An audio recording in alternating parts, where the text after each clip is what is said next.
Bagaimana kita mengetahui bahwa seseorang yang mengakui pernah mendapat penglihatan atau mimpi itu benar atau salah? Apakah berasal dari Tuhan? Oleh itu jangan kemana-mana karena kita akan mendengar pembahasannya. Tetap fokus dari awal agar kita mengerti. Dengan demikian kita akan mengetahui kehendak Tuhan. Yang pastinya sesuai apa yang Alkitab katakan. Karena Alkitab merupakan standar pendidikan orang Kristen sebagai buku agung yang tidak pernah salah. Apapun yang kita dengar, apapun yang kita anuti, apapun yang kita percaya, pertanyaannya, apakah itu atas dasar Alkitab? Jadi mari kita utamakan Alkitab, yaitu firman Tuhan. Berilah kepada Tuhan kemuliaan namanya. Sujudlah kepada Tuhan dengan berhiaskan kekudusan. Nah, sebelum kita menguji mengenai penglihatan atau mimpi dari seseorang yang mengakui pernah mendapat mimpi dan penglihatan, apakah itu benar atau tidak, apakah sesuai Alkitab atau tidak, pastikan kita memegang teguh akan kepercayaan Alkitab satu-satunya kebenaran. Bahkan kita didesak untuk mempercayai Alkitab yang mengandungi firman Tuhan. Karena Alkitab adalah buku agung yang pernah kita miliki yang mengandungi kehendak Allah mengenai kehidupan sekarang dan kehidupan yang akan datang.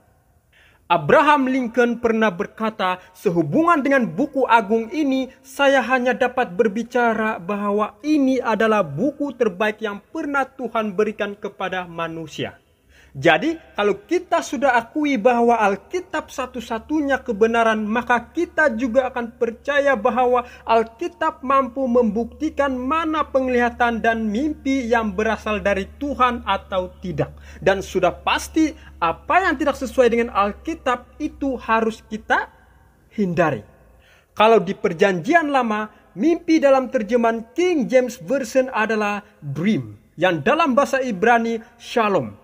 Manakala kata penglihatan pula dalam terjemahan King James Version adalah vision, yang dalam bahasa aslinya shazon. Namun dalam 1 Samuel khususnya pasal 3 ayat 15 menyebut penglihatan dalam bahasa asli sebagai marah. Tetapi Nabi Daniel sering menggunakan ketiga kata ini ketika dia menceritakan penglihatan 4 binatang di mana dia menggunakan kata shazon yang terdapat dalam Daniel 7 ayat 1, ayat 2, ayat 7, ayat 13 dan ayat 15 untuk menggambarkan mimpi yaitu shalom, di mana peristiwa masa depan digambarkan secara simbolis dan dia juga menggunakan kata yang sama shazon di pasal 8 ayat 1. Tetapi ketika Daniel bingung tentang arti penglihatan itu, dia mendengar dari tengah sungai di mana malaikat Gabriel yang menampakkan diri kepadanya diperintahkan untuk membuat orang memahami penglihatan itu dengan menggunakan kata marha. Jadi perbandingan shazon dengan marha yang juga diterjemahkan sebagai penglihatan yang memperjelas metode Tuhan dalam mengungkapkan rencananya untuk keselamatan umat manusia. Kata shazon berasal dari kata kerja yang berarti melihat dengan penglihatan batin. Sedangkan marha berasal dari kata kerja yang berarti melihat secara visual. Keduanya digunakan secara bergantian dengan shalom, mimpi. Kata mar'ah biasanya digunakan dalam kitab-kitab sebelumnya untuk menggambarkan pesan-pesan dari Tuhan kepada manusia, baik dalam mimpi atau dengan kunjungan pribadi utusan surgawi. Seperti saat Yakub memulai perjalanannya ke Mesir dalam Kejadian 46 ayat 2. Tuhan berbicara kepadanya dalam penglihatan malam mar'ah. Yakub merasakan dirinya di hadirat ilahi dan wahyu itu sama nyatanya dengan yang diterima oleh Abraham ketika ketiga malaikat mengunjunginya sebelum kehancuran Sodom. Dalam Kejadian 18 ayat 2 hingga 22. Jenis wahyu ilahi yang sama ini juga disebut mimpi, shalom. Seperti ketika Allah memperingatkan Abimelek tentang istri Abraham dalam Kejadian 20 ayat 3 hingga 13. Dan pada saat Harun dan Miriam menghasut, Allah berfirman, jika ada seorang nabi di antara kamu, aku, Tuhan akan menyatakan dirinya kepadanya dalam suatu penglihatan, marha, dan akan berbicara kepadanya dalam mimpi. Harap di tahap ini tidak ada kebingungannya. Nah, perlu kita ketahui bahwa nabi-nabi yang pernah mendapat penglihatan dan mimpi, mereka sendiri memberi kesaksian bagaimana keadaan tubuh mereka dan persekitaran saat mereka mendapat penglihatan dan mimpi. Dengan kesaksian mereka ini dapat membuktikan bahwa itulah penglihatan atau mimpi yang berasal dari Tuhan. Baik nabi atau rasul yang mendapat penglihatan dan mimpi, rata-rata mereka bersaksi bahwa kekuatan mereka hilang sementara menerima penglihatan, seperti Daniel dan Yohanes. Dua contoh kitab ini sudah cukup membuktikan bagaimana kesaksian dari mereka yang melihatnya sedang berada dalam penglihatan atau mimpi. Kita boleh lihat Daniel sendiri berkata dalam Daniel 10 ayat 8. Perhatikan. Demikianlah aku tinggal seorang diri ketika aku melihat penglihatan yang besar itu. Hilanglah kekuatanku. Aku menjadi pucat sama sekali dan tidak ada lagi kekuatan padaku. Begitu juga yang dialami oleh Yohanes dalam Wahyu 1 ayat 17 dan 18. Dikatakan, ketika aku melihat dia, tersungkurlah aku di depan kakinya, sama seperti orang yang mati. Tetapi ia meletakkan tangan kanannya di atas, lalu berkata, jangan takut, aku adalah yang awal dan yang akhir, dan yang hidup. Aku telah mati, namun lihatlah, aku hidup sampai selama-lamanya, dan aku memegang segala kunci maut dan kerajaan maut. Jadi dapat kita lihat bagaimana kesaksian dari para nabi atau rasul pada saat mendapat penglihatan atau mimpi atau khayal.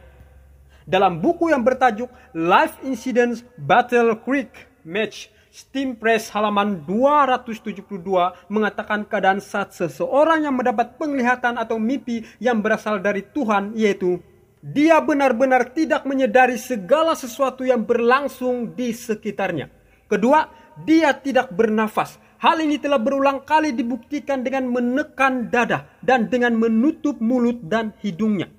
Ketiga, segera pada saat memasuki khayal, otot-ototnya menjadi kaku dan persendiannya tidak bergerak sampai ada kekuatan dari luar mempengaruhinya.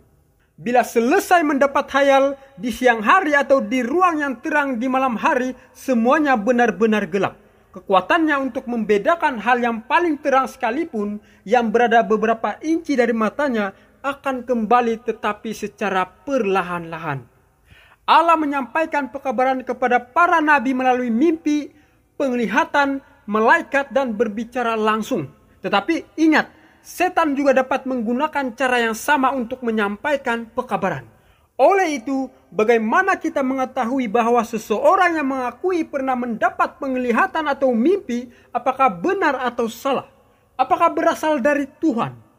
Mari lihat setidaknya ada 4 ujian. Ujian yang pertama, pekabarannya haruslah sesuai dengan segala sesuatu yang Allah sudah nyatakan dalam Yesaya 8 ayat 20.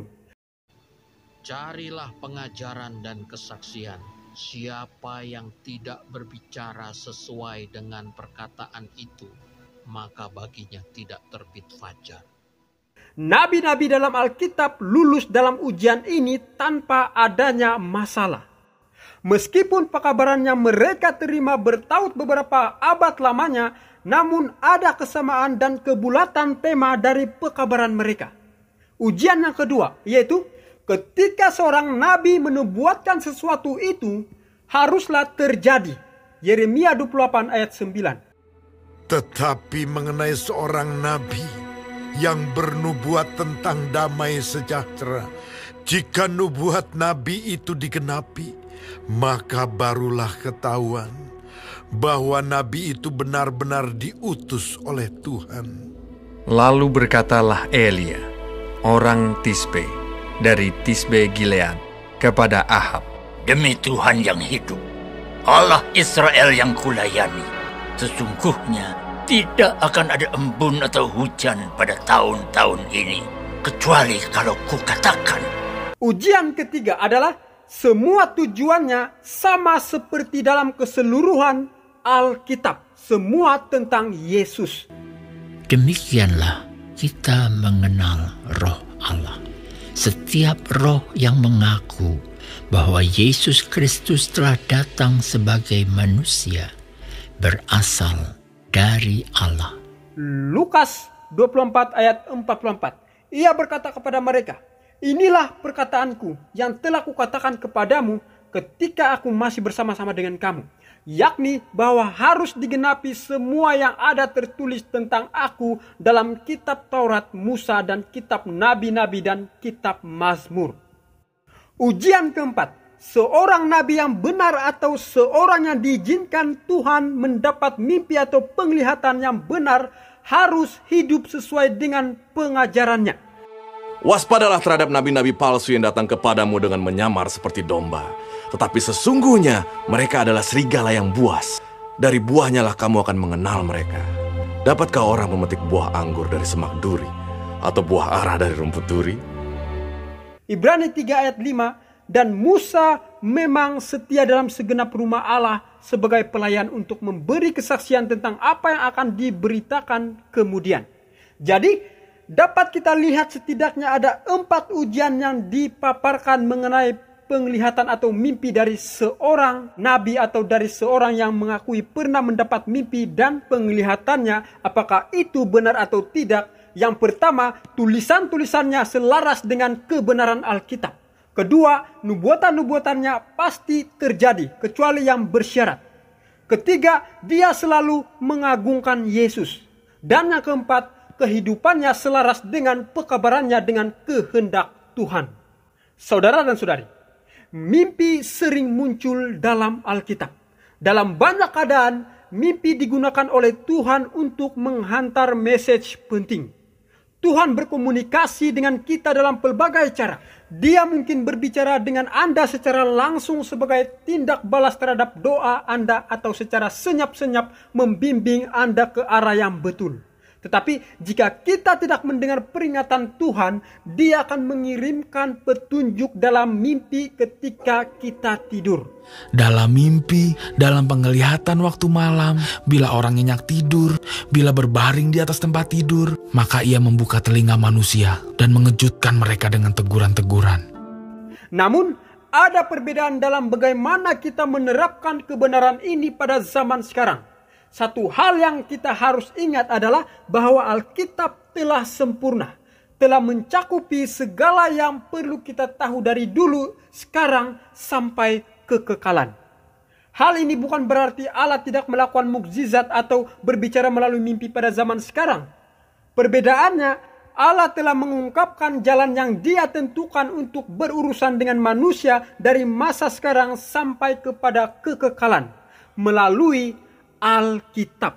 Apapun yang Allah katakan, baik mimpi, penglihatan, suara yang lemah lembut, dan lain-lain harus sama sesuai dengan apa yang telah diungkapkannya di dalam Alkitab. Mimpi tidak boleh ditempatkan pada posisi yang lebih dianggap berotoritas berbanding Alkitab. Tidak. Saya ulangi, khususnya pada zaman sekarang ini, jangan sampai mimpi ditempatkan pada posisi yang lebih dianggap berotoritas atau lebih tinggi dibandingkan Alkitab. Jika hal itu terjadi, maka apalah arti belajar Alkitab kalau mimpi itu yang kita dambakan atau agungkan berbanding dengan Alkitab yang adalah sumber kebenaran satu-satunya. Jangan ditambah-tambah dari apa yang sudah sempurna dan mencakup keseluruhan kebenaran dalam Alkitab. Sangat tidak mungkin bahwa Allah akan berbicara melalui mimpi secara terus-menerus pada zaman sekarang ini. Pada saat yang sama, berdasarkan Alkitab, Edmin juga tidak bermaksud menyingkirkan kemungkinan itu. Namun Alkitab berkata, 1 Yohanes 4 ayat 1, saudara-saudaraku yang kekasih, janganlah percaya akan setiap roh, tetapi ujilah roh-roh itu, apakah mereka berasal dari Allah. Sebab banyak nabi-nabi palsu yang telah muncul dan pergi ke seluruh dunia.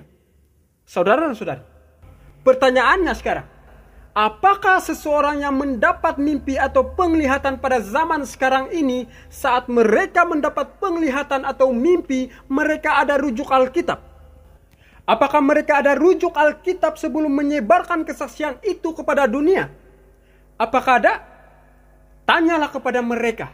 Apakah saat Anda melihat iblis membakar manusia berdosa di api neraka, Anda ada rujuk Alkitab? Apakah sesuai? Padahal Alkitab katakan api neraka disediakan untuk iblis dan pengikutnya. Bukan untuk bertakhta di sana, tetapi untuk dihukum. Dan ia akan berkata juga kepada mereka yang di sebelah kirinya, "Enyahlah dari hadapanku, hai kamu orang-orang terkutuk. Enyahlah ke dalam api yang kekal yang telah sedia untuk iblis dan malaikat-malaikatnya."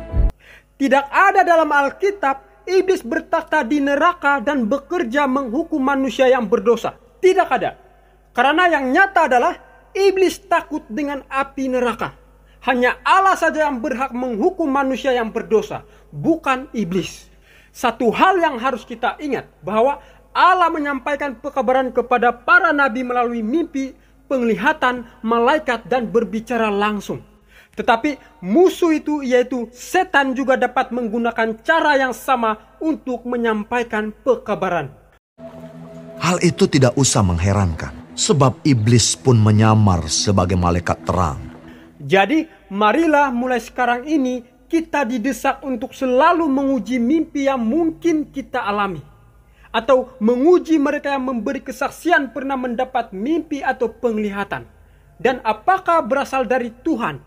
Satu hal yang perlu kita ketahui, Allah yang adil dan penuh kasih dan kemurahan tidak mengizinkan memberi mimpi yang memiliki unsur menakutkan atau mengerikan. Allah mau kita mengenalnya adalah Allah yang kasih, bukan Allah yang kejam yang menakut-nakutkan umatnya. Ingatlah bahwa sesuatu yang kelihatan kejam dan ngeri bukan berasal dari Allah. Tetapi sesuatu yang kelihatan sukacita, damai sejahtera, kabar baik dan kasih serta pengharapan dalam Tuhan Yesus adalah berasal dari Tuhan. Bertemu lagi kita di video berikutnya. Tuhan Yesus memberkati kita semua. Amin. Berilah kepada Tuhan kemuliaan namanya. Sujudlah kepada Tuhan dengan berhiaskan kekudusan.